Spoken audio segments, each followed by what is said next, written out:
นี่แหละพี่น้อยอันนี้จะเป็นทางที่ได้รถเที่ยวไปเที่ยวมาทำส้มไอ้ก็โบหูว่าสีมาได้หรือบ่สีหลอดหรือบ่พี่น้อยก็สีได้คน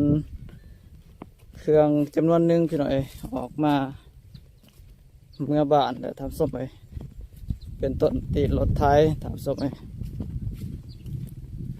ตีนรถตีนเล็กก็สันสาทำส้มไอ้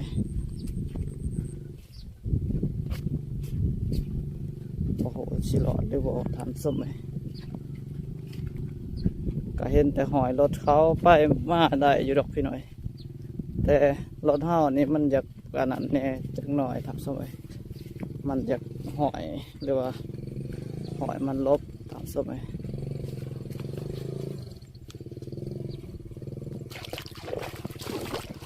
เศร้าลาเพิ่นพี่หน่อย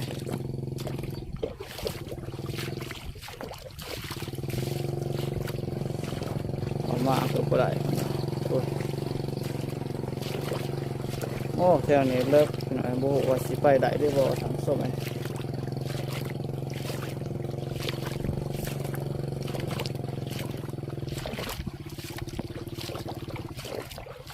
วันนี้มีหวยบ่ยังบ่ทันได้ขายปลาบ่